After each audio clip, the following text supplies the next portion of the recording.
네, 오늘 대담한 대담 이제 김성수 시사평론가 여러분들 굉장히 뚫어뻥 시원하게 해드릴 겁니다. 같이 함께 하겠습니다. 안녕하십니까? 안녕하세요. 김성수입니다. 네, 저희 뉴스 인사이다는 처음이신가요? 처음입니다. 네, 어떠세요? 뭐 늘 예전에 박지원 그 변호사가 진행할 때부터 눈여겨봤었고 네, 한 번쯤은 친분으로 네. 불러주지 않을까 생각을 했었는데 전혀 불러주지 않다가 우리 전수미 그 앵커가 오신 다음에 네. 이렇게 이 스튜디오를 구경하게 돼서 정말 영광입니다. 네, 저희야말로 모실 수 있어 영광이고요. 오늘도 이제 거의 구독자분들과 국민들의 가슴에 뻥 뚫어주시기를 기대하겠습니다. 예.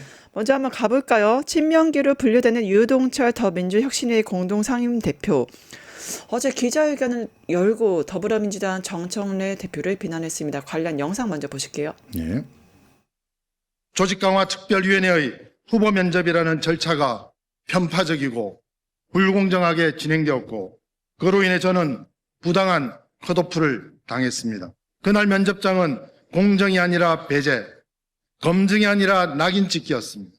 저는 이번 사건을 당원 주권 말살 사태로 규정합니다. 여러분, 우리 유동철 지역위원장이 무엇이 그리 특별하게 부족해서가 아니라 당대표가 부족해서 그렇다라는 것을 좀 이해해 주시고, 당내에 친명, 비명, 반명 등으로 언급되는 그러한 별도의 그룹은 존재하지 않습니다. 존재하지 않는 그룹을 전제로 질문하시는 것은 맞지 않다 이런 생각을 합니다.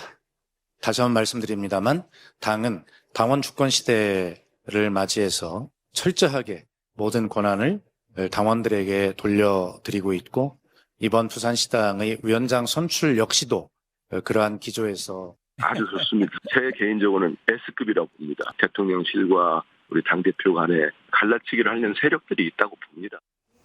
그 유동철 대표의 기자회견에 대해서 민주당은 원칙에 따랐을 뿐이다 이렇게 얘기하네요. 예. 그러면 원칙을 밝혀줘야죠.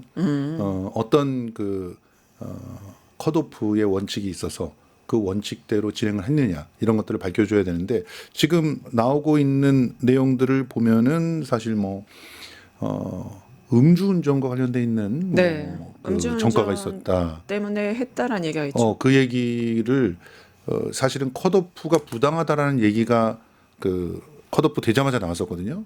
아주 강력하게 유동철 후보 측에서 반박을 했죠. 그러다 보니까 그러면 대놓고 거기서 면접위원들이나 이런 사람들이 해명을 하거나 하면 됐을 텐데 그러지 않고 SNS에 쫙 음주운전이라는 걸 사실상 어떤 사람들이 이분의 면접 자료를 보지 않았으면 몰랐을 내용들이 쫙 돌았어요. 내밀한 자료라는 내밀한 말씀이시죠? 자료죠. 예, 그런 자료들이 쫙 돌았고 그렇게 돈 이후에 유동철 위원장은 더더욱 강력하게 항의를 하면서 기자회견을 갖다 예고를 했고요. 그렇게 기자회견을 예고한 이후에 어떤 일이 또 있었냐면은 이제 같이 출마를 했던 박영미 후보가 네. 그 면접에서 모욕적인 그런 언사들을 들었다고 한다라고 하면서 문제 제기를 시작했어요. 자기 일도 아닌데도 불구하고 그런 문제 제기를 했고 그 문제 제기 이후에 이제 이 원칙이나 이런 부분들이라기보다는 변명이 나오면서 이 내용들 면접에서도 사실상 불편한 것들이 오갔구나 하는 것들이 공개가 됐고요. 네. 그 이후에 그 조승래 의원이라든가 또 그 정청래 당대표가 직접 전화를 한 것으로 알려지면서 에이펙 정상회의의 결과나 이런 것들이 나올 때 기자회견하는 건 적절하지 않다라고 하면서 유동철 후보가 물러서는 모양을 보였거든요. 그러니까 주변에서 보고 있는 사람들은 원칙이 정확하게 공개되고 그 원칙에 위배되는 것들이 있었는지에 대해서는 사실은 들은 바가 없고 소문만 무성하고 그 소문은 사실은 유동철 후보를 악마화하는 그런 내용들이었고 그리고 유동철 후보는 오히려 자제력을 발휘하면서 대통령의 그 앞을 가리지는 않겠다는 의지를 보여줬기 때문에 사실 여론이 유동철 후보 쪽으로 좀 쏠리고 있는 그런 상황이 아닌가 저는 그렇게 분석하고 있습니다. 네, 그러면 여론이 그렇게 쏠리고 있는 상황에서 이제 김성수 TV에서 직접 인터뷰를 하셨잖아요. 그러니까 그 인터뷰를 하게 된 배경 그리고 직접 인터뷰를 해서 알게 된 느끼게 된 그런 어떤 정황들이나 사실은 무엇인가요? 네, 사실 제가 그 유동철 후보를 직접 출연시키고 싶어가지고 출연 일자를 갖다 지금 그 조정하고 있는 상황인데 네. 그 상황 속에서 이제 사전 인터뷰라고 봐야 되죠. 그러니까 정말 어떤 일이 있었고 그리고 언론에 나와서 발표한 기자회견문의 내용이 맞고 이런 부분을 이제 체크를 한 거죠. 크로스 체크를 하듯이. 그랬는데 가장 중요한 것은 첫 번째 이 면접 심사 중에 부당한 그런 질문이 있었다라고 하는 것은 확인이 됐습니다. 그 부당한 질문이라고 하는 것은 네. 당신이 대통령이 지지하는 후보라는 소리가 돌고 있던데 알고 있느냐 이런 질문을 했다는 거죠. 그런데 그런 걸 들어본 적이 없다라고 대답을 했던 것이 나중에 이 조강특위 쪽의 해명에서는 제대로 대답을 못했다 이런 식으로 발표가 된 상황입니다. 네. 그리고 이제 또 한 가지 확인한 것이 자 그러면은 당신에게 음주와 관련돼 있는 그런 구설수들이 있느냐. 근데 이 부분에 대해서는 사실은 음주 전과든 무슨 그 일련의 전과든 일정한 기간이라든가 네. 그리고 그 상황에 이르렀을 때 어떤 해명들이 네. 타당하면 그것에 대해서 문제 삼지 않잖아요. 예를 들어서 폭력 전과가 있다. 알고 봤더니 민주화 운동 시기에 쇠파이프 들었던 것이다. 그러면 양해가 되는 거지 않습니까? 소명서를 우선 제출하게 하죠. 당연하죠. 그 정황을 파악하기 위해서. 우리 뭐 변호사님이 너무 잘하시잖아요. 그 면접하기 전에 자료들 다 제출했을 때 제출하라고 합니다. 그것이 문제가 없다고 해야 사실은 뭐 경선이고 뭐 받아들여지는 거 아닙니까? 서류 심사에서 컷오프 되는 경우도 있잖아요. 맞습니다. 그런데 음주 부분에 대해서는 이미 이전에 이재명 대통령이 직접 인재 영입을 했을 때도 문제 삼지 않았던 겁니다. 그런데 이제 와서 이걸 문제 삼게 되면 어떤 일이 벌어집니까? 이재명 대통령이 그때 당시에 당대표 시절에 인재 영입 잘못했다로 몰아갈 수 있는 상황까지 벌어지잖아요. 굉장히 부적절한 그런 선택을 한 것이죠. 네. 이 부분을 또 확인했고요. 그다음에 네. 세 번째 가장 중요한 부분 중에 하나지만 이렇게 컷오프가 된 다음에 네. 당대표가 뭔가를 제안한 적이 있느냐. 그랬는데 특보를 제안했다는 거예요. 이거는 선거법에도 걸립니다. 이 부분을 가지고 문제 제기를 하기 시작하면 나중에 이 유동철 그 후보가 당내에서 어떤 역할을 하더라도 네. 그리고 뭐 선거 등에 나가더라도 이 부분을 상대 후보가 걸고 넘어지거나 혹은 보수 언론이라든지 국민의힘 같은 그런 아주 좀 잔인한 그런 방법을 쓰고 있는 그런 야당들에 걸리기만 하면은 굉장히 큰 후보의 리스크로 작용할 수가 있거든요. 그런데 이런 특보를 제안했다는 거예요. 네. 그러니까 유동철 후보는 거절할 수밖에 없었고 오히려 자신의 그 요구 사항을 관철시키기 위해서 노력하겠다라고 하는 그런 입장을 밝힐 수밖에 없었던 것이죠. 결국엔 이게 어떻게 보면은 민주당의 친명 멘토가 이제 컷오프 됐다. 그래서 이거는 공천 전쟁이 시작된 게 아니냐 이러한 해석도 있습니다. 저는 그렇게 분석을 합니다. 왜냐하면은 지금 현재 시도당 위원장 보궐선거가 있는 곳들을 한번 들여다보면요. 네. 다 구설수가 있어요. 특히 지금 전남도당 위원장 출마 선언을 제일 먼저 했던 분이 조계현 의원입니다. 이 조계현 의원이 출마 선언을 할 때까지 전남도당 위원장에 나오겠다는 사람이 없었어요. 그래서 이쪽은 한 사람 출마해가지고 뭐 경선 없이 진행이 되나 보다라고 생각을 했었죠. 그런데 난데없이 목포의 그 김원희 의원이 출마 선언을 하고 그리고 조계현 의원이 다소 석연찮은 이유로 그 도당위원장 후보를 사퇴하는 일이 벌어집니다. 여기서도 지금 들리는 이야기는 김원희 의원이 남아있는 기간 동안만 도당위원장을 하고 연임을 하지 않을 테니 양해를 해달라라고 하는 그런 제안들이 있었다는 얘기가 들리고 네. 있어요. 근데 김원희 의원 같은 경우는 보면은 상대적으로 친명 그 색깔이 없는 그런 후보 아니겠습니까? 네. 조계현 의원은 그야말로 이재명의 멘토라고 불리는 사람이죠. 그런데 조계현 의원이 사실상 그 석연찮은 이유로 레이스를 중도에서 포기하게 된 상황이 벌어졌잖아요. 그리고 지금 부산에서 또 이런 일이 벌어졌죠. 뭐 이런 상황들이 계속 벌어지고 있는 모습들이 당원들이나 지지자들한테는 굉장히 의미심장한 행보로 보이는 것이죠. 네, 결국에는 명백한 당원 주권 말살 행위다라고 하면서 이게 반발을 하고 있는데 직접 사전 인터뷰도 하셨으니까 예. 객관적으로 보시기에는 어떻게 보세요? 이 내용들이 전부 사실이라면은 굉장히 부당한 일이 벌어진 겁니다.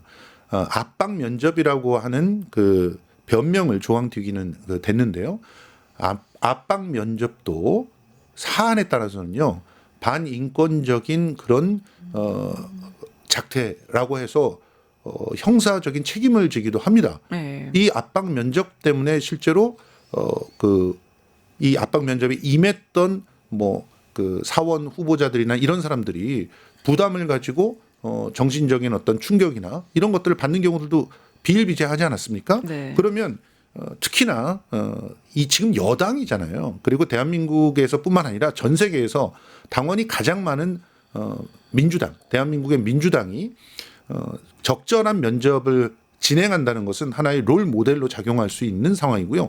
부적절한 면접이 진행됐다는 것은 상당히 큰 부담을 안을 수도 있는 상황인데도 불구하고 그 면접 질문에서 대통령 쪽실이나 이런 쪽에서 지지를 한다는 식의 그런 질문한다는 것은 글쎄요 이게 여러분 과연 특별한 의사 없이 그러니까 쉽게 말해서 친명 성향이 강한 후보기 때문에 배제해야 되겠다라고 하는 의사 없이 이런 질문을 몰아붙일 수 있는 것인지 제가 오히려 질문을 던지고 싶은 상황입니다. 그러면 이거는 친명 횡사의 작업의 일환으로 보시는 겁니까? 그렇게 충분히 의심을 할 수 있는 상황이죠. 그런지 지금까지 1년의 과정인데 그러면은 여기에서 아무래도 화해의 제스처일까요? 정청래 대표가 특보 자리를 제안했지만 유동철 대표 거절했잖아요. 예, 예. 왜 거절했을까요?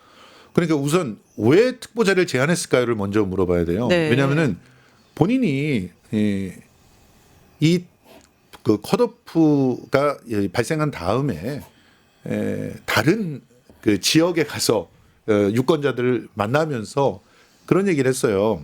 핵심은 두 가지입니다. 하나는 내가 부족해서 그런 거다. 그러니까 맞아. 유동철 후보가 부족한 사람이어서 그런 게 아니다라고 하는 걸 전제로 해놓고 그렇죠. 그다음 마무리는 어떻게 했냐면 결국은 이런 컷오프나 경선에서의 탈락을 문제 삼는 것은 경선 불복이 된다. 부적절하다. 이런 얘기를 했단 말이에요.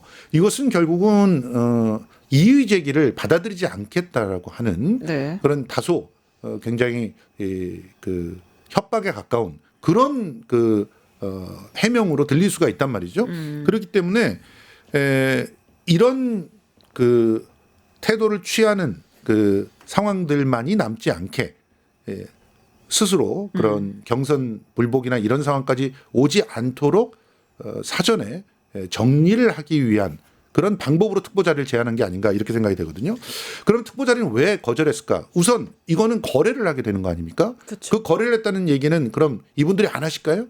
제가 보기에는요. 나중에 어떤 그 경로를 통해서라도 이런 얘기가 꼭 나오더라고요.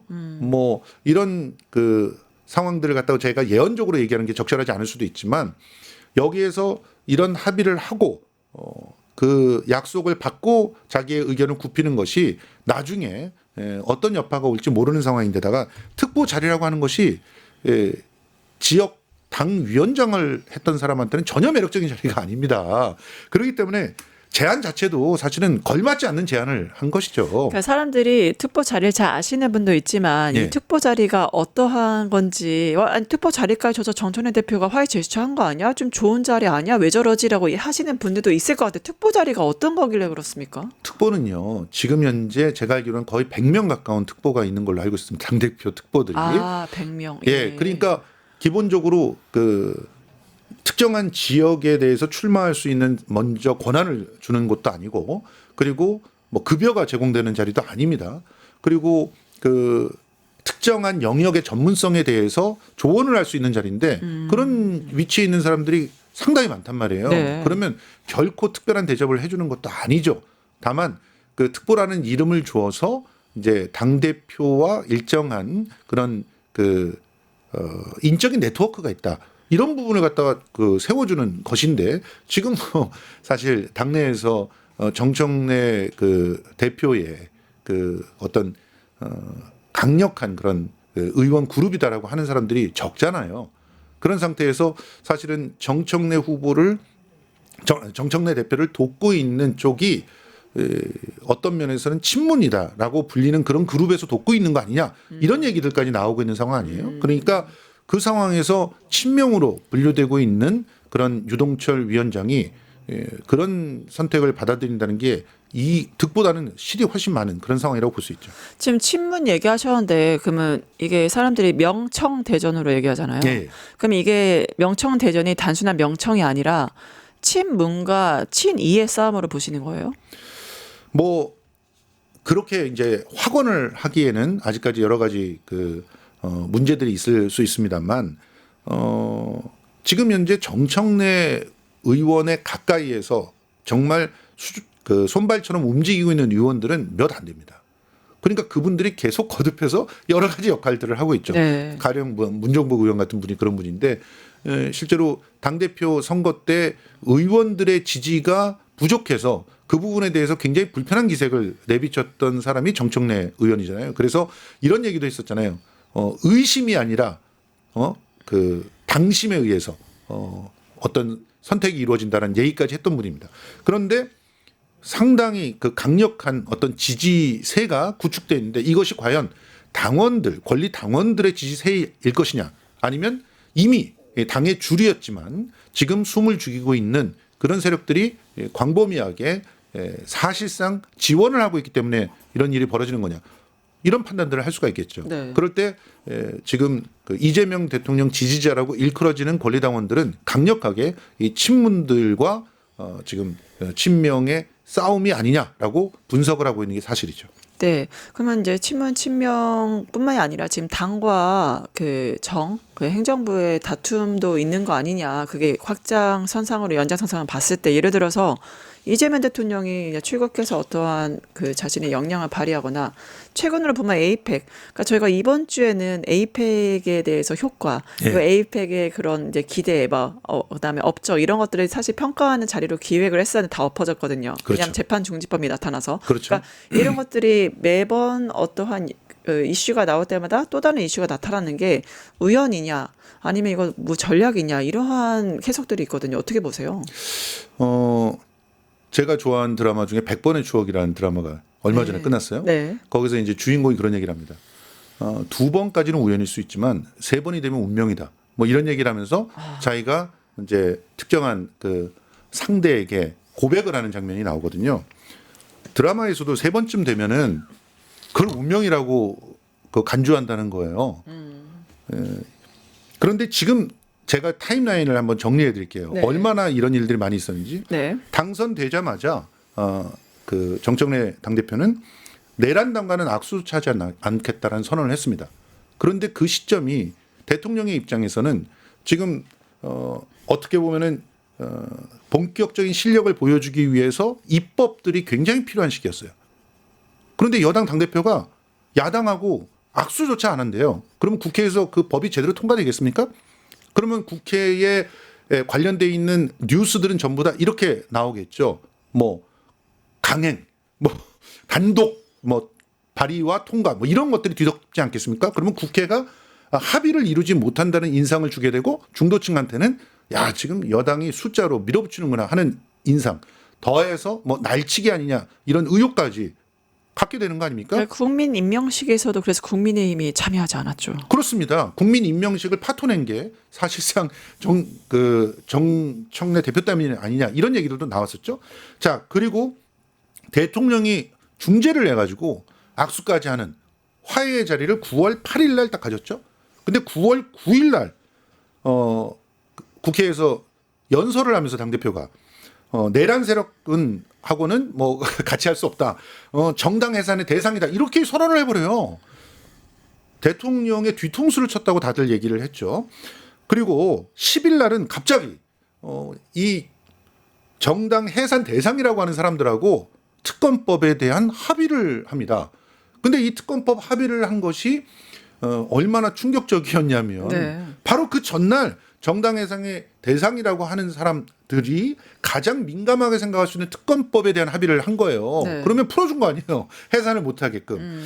그런데 이것이 원내대표의 독단이냐 이런 얘기들이 막 그 나오면서 그 특히나 민주당 지지자들이 엄청나게 반발을 했었죠. 네. 근데 결과적으로 알고 봤더니 한 땀 한 땀 보고하면서 진행했던 것이 알려졌음에도 불구하고 11일 날 아침에 기자들이 마이크 딱 대니까 당대표는 나는 이런 식으로 허락한 적이 없다. 원내대표가 그리고 원내대표 단이 그 사실상 격하게 반발을 하면서 문제가 생겼죠. 이 일이 벌어진 지 얼마 되지도 않아서 또 어떤 일이 벌어졌습니까? 정성호 법무부 장관을 공격하면서 검찰개혁 입법에 당이 주도권을 잡아야 된다고 이렇게 얘기를 했죠. 추석 전에 그 반드시 입법을 통과하겠다라고 못 받기까지 했습니다. 이렇게 되니까 대통령께서 주도권을 잡을 수 있는 기회들이 계속 날아가는 그런 상황들이 만들어졌죠.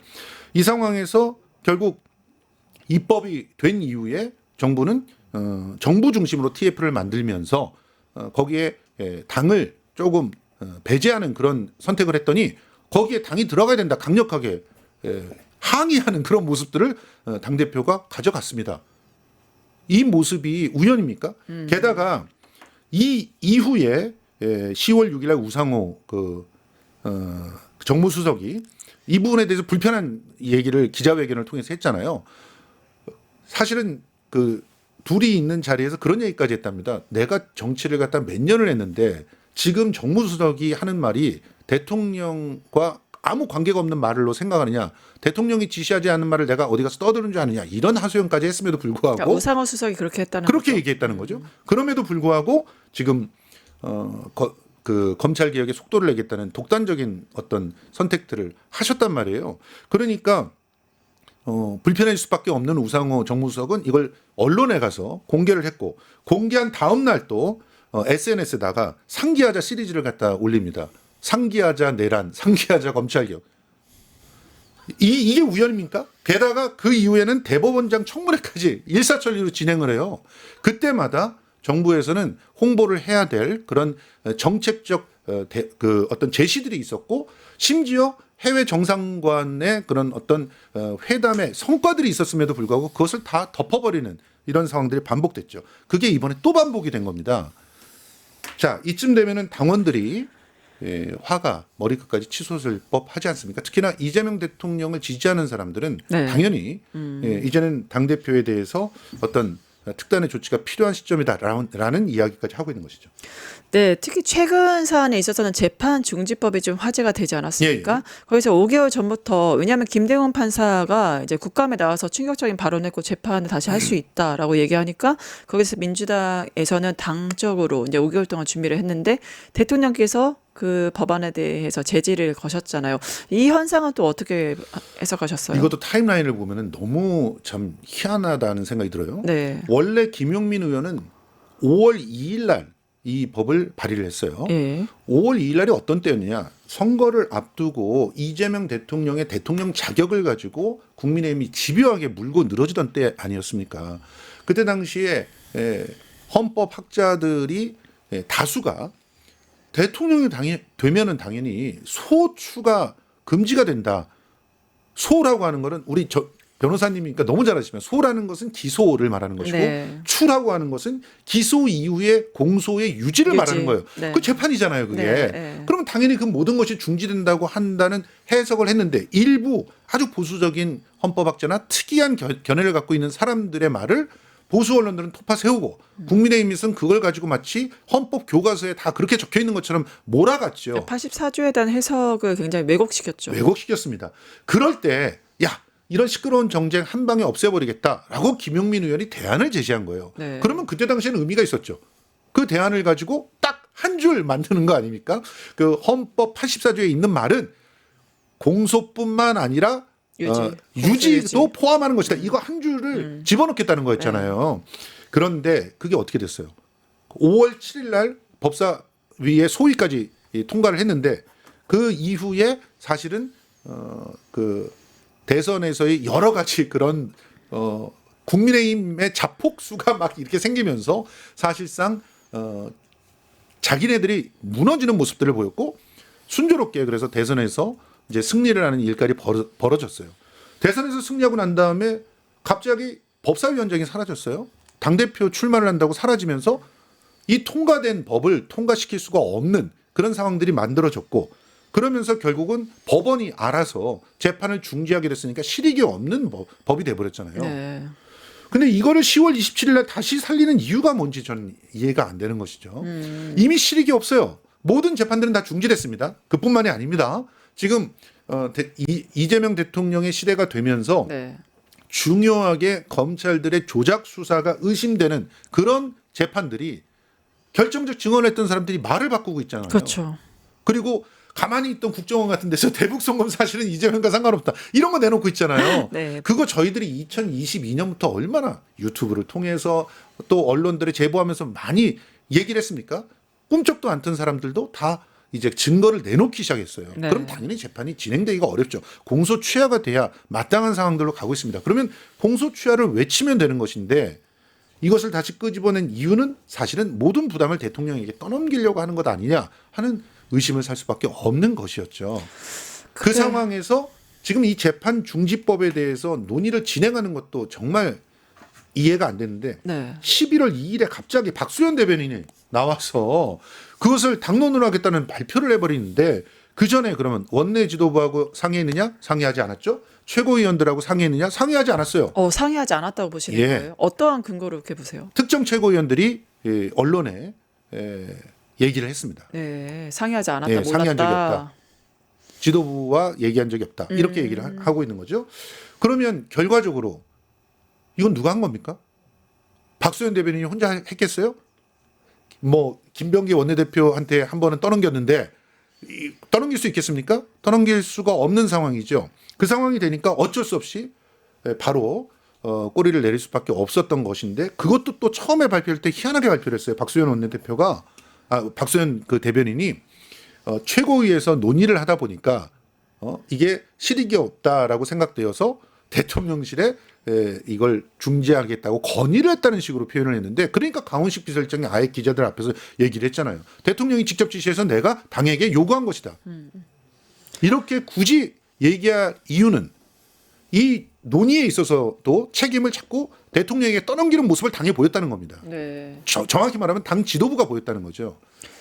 가슴이 아픈 게 이제 보수의 그죠 패널들이 대통령을 뒷방 늙은이 취급한 거냐라고 하면서 이게 당과 정부의 엇박자에 대해서 해석을 하면서 결국에는 우리 민주당 자체의 팬덤이 명청으로 분화되는 게 아니냐 이러한 우려의 목소리도 있긴 합니다. 맞습니다. 실제로 지금 이 상황들의 책임은 당대표에게 사실 많이 있는 걸로 분석이 됩니다.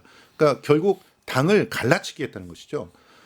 이전에 그 정청래 당대표에 대해서 초반부터 비판적인 시각들이 있었잖아요. 그럴 때마다 특정 유튜버와 함께 당을 갈라치게 하지 말라라고 하는 그런 주장을 하는 사람도 있었고요. 그리고 심지어 그런 그 주장들에 대해서 당대표는 수긍을 한 듯한 모습을 보였어요. 그러니까 지금 특히 또 이번에도 여러분들 워딩을 보셨지만 한민수 대변인 같은 경우도 갈라치기 하는 세력이 있다 이런 얘기를 하세요. 그런데 냉정하게 따져보면은 대통령의 주도권을 주지 않았던 행동의 결과는 당대표에게 책임이 많이 있는 거 아닙니까? 그러면 그것을 우려하는 사람들은 비판의 목소리를 낼 수가 있는 거잖아요. 그럼 그 비판의 목소리에 대해서 경청하고 그리고 그 비판의 목소리를 아우르는 어떤 대책들을 내놓는 것이 진짜 당원 주권을 얘기하는 사람의 마땅한 자세라고 생각을 합니다. 그런데 이번에 컷오프 같은 경우도 당원 주권을 생각한 행보였다면 네. 4명밖에 안 되는 상황에서 컷오프를 갖다 감행하지 않았을 것이고요. 그리고 이런 처리 역시 당원 주권을 생각했으면 원내 지도부의 이야기 정도는 들었어야 되는 겁니다. 그런데 그러지 않았다는 것은 이건 심각한 문제라고 생각을 합니다. 네, 당사자도 명백한 당원 주권 말살 행위라고 이제 반박을 했던 사례인 것 같긴 한데 다시 또 돌아와서 전천래 대표는 이제 대표로 정말 잘하고 싶은데 아무래도 강성 지지층의 목소리 문자 폭탄을 받다 보니까 이렇게 된 거 아니냐 이렇게 감사하는 목소리도 있습니다. 아니 그 비판하는 분들은 댓글도 잘 차단하시고 그 문자들도 차단을 많이 하시더라고요. 그런데 굳이 그 강성 지지자들의 목소리들은 그렇게 차단도 안 하시고 그 의견 때문에 힘들다고 하시면은 이미 당대표의 마음이 어딘가 기울어져 있는 것이죠. 그리고 이 말까지는 정말 하고 싶지 않았는데 그렇게 변명을 하시니까 말씀드리는데 딴지일보는 왜 글을 자꾸 그렇게 올리시는 거죠? 거기에 글을 직접 딴지 올리시나요? 커뮤니티 직접 글을 올리세요. 아, 어떤 내용으로 올리시나요? 마치 이렇게 내가 딴지 여러분들의 이야기를 잘 받아들여서 일을 하고 있습니다라는 보고를 하듯이 글을 올리세요. 아, 그러면 이거는 강성 지지층에게 흔들리는 게 아니라 그냥 흔히 말하는 딴지 일보를 애용하시는 분들, 특정 당원들의 입장만을 존중하고 있는 거 아니냐. 그래서 이런 비아냥까지 나오고 있어요. 실제로 민주당 당원 주권이 아니라 뭐 딴지당 당원 주권을 갖다가 보고 있는 거 아니냐, 혹은 청래당 당원 주권을 보고 있는 거 아니냐, 이런 얘기까지 나오고 있을 정도예요. 일단 정청래 대표가 정말 당원 주권의 시대를 열고 당원들 전체에 경청하려면 이번에 유동철 후보의 억울한 컷오프를 호소하는 당원 내의 민원 게시판에서 그 호소하는 민원을 삭제하는 일은 없었어야 됩니다. 지금 민원 게시판에 유동철 후보 측의 호소가 삭제됐다는 의혹까지 나오고 있어요. 네. 이거는 당원 주권에 역행하는 그런 행태 아니겠습니까? 이런 의혹들부터 먼저 소상하게 풀어야 흔히 말하는 그런 갈라치기의 의혹들도 사라지지 않을까 생각을 합니다. 네, 결국에는 정청래 대표는 그래도 집권 여당의 대표인데 어떠한 이제 검찰 개혁이나 그런 의지, 근데 물론 내란당이 지금 뭐 통렬한 사죄와 반성을 하지 않고 있기 때문에 저렇게 강하게 나올 수밖에 없다. 우리는 지금 전시 상황이다. 이렇게 전제하시는 분들도 있거든요. 근데 전시 상황 맞습니다, 그거는. 네, 예. 근데 왜 이렇게 그 집권 여당 대표인데도 마음이 좀 급해 보이실까? 이거를 궁금해하시는 분들도 많아요. 왜 저런 행보를 보이실까? 이제 마음이 급한 게 예를 들어 내란을 빨리 종식하고 싶어서 마음이 급하면 그거는 정말 다행이라고 생각합니다. 네. 그건 또 급해야 돼요. 또 어떤 면에서는 본인이 변명처럼 하는 말, 입에 달고 있는 말이 대통령이 하시기 힘든 거를 내가 대신해서 역할 분담을 맡아 하는 것이다.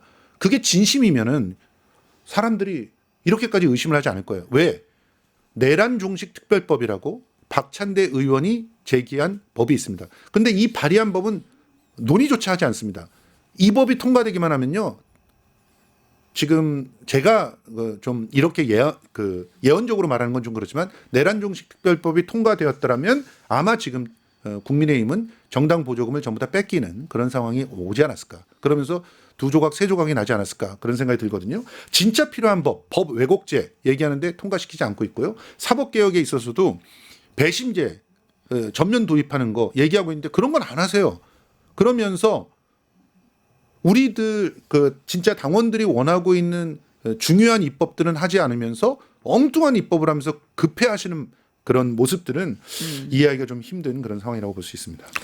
네, 결국에는 여러 가지 사안에 있어서 아무래도 대통령과의 악수하면서 이번에 에이펙도 잘 하신 거 아니냐 평가도 있고 이제 뭐 그래서 잘 당과 그러니까 결국에는 이거를 내부의 문제를 얘기하는 거 내부 총재 아니냐, 좀 가만히 있었으면 좋겠다 이렇게 말씀하시는 분들도 있고 네. 이게 뭐 잘하고 있다, 뭐 잘하지 못하다 여러 가지 아마 평가가 있을 것 같은데 아마 시간 관계상 마지막 질문이 될 것 네. 같아요. 그러면 앞으로의 집권 여당 대표 정청래 대표님 어떻게 행보를 해야 됩니까? 일단 본인에 대한 비판의 목소리에 겸허하게 귀를 기울여야 되고요. 그들이 원하는 것도 좀 해주셨으면 좋겠어요. 그들이 그리고 원하는 게 뭘까요? 지금 내란 종식 특별법 통과시키라는 거, 법 왜곡죄 먼저 통과시키라는 거, 독립 몰수죄 먼저 통과시키라는 거, 이런 거 하자는 거 아닙니까? 그런 건 관심도 없으시다니까요, 별로. 왜 관심이 없을까요? 그게 글쎄요. 중요하다면 그게 굉장히 지금 독립 몰수죄 같은 경우는 정성호 법무부 장관이 적극적으로 제기했던 거 아닙니까? 사실 독립 몰수죄가 진행이 되면은 김건희의 재산도 미리 몰수할 수가 있어요. 네. 국민들이 바라는 너무 바라는 거네요. 거잖아요. 네. 왜 안 하시는 거예요? 왜 안 하실까요?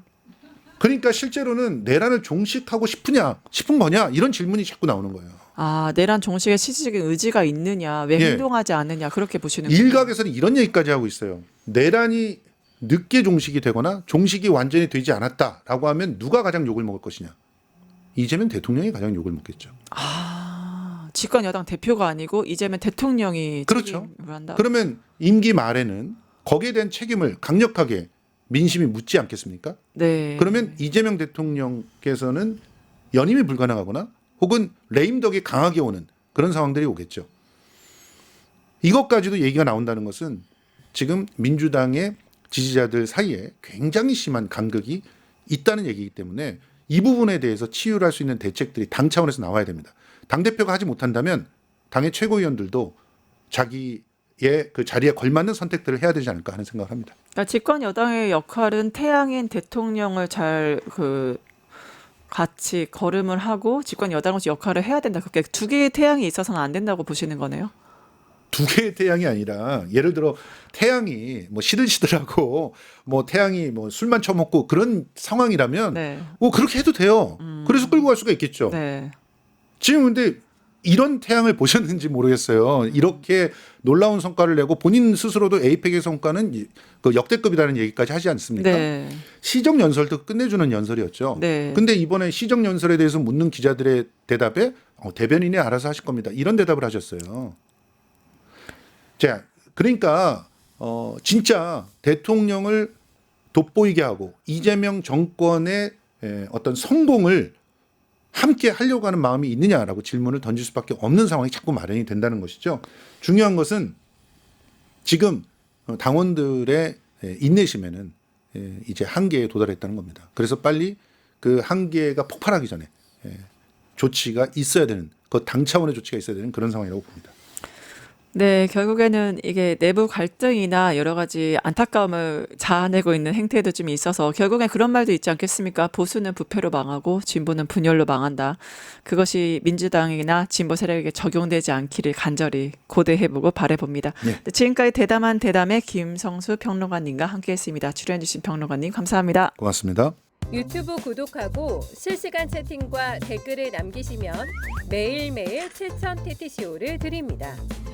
참여 방법은 통통물 어플을 다운로드하고 회원가입과 로그인을 해주세요. 마이페이지에서 나의 회원 고유 번호를 복사해주세요. 유튜브 구독 후 실시간 채팅이나 댓글창에 고유 번호를 한 번만 입력하면 준비 끝! 지금 유튜브 채팅과 댓글 쓰기 참여하고 실천 TTCO 받아가세요.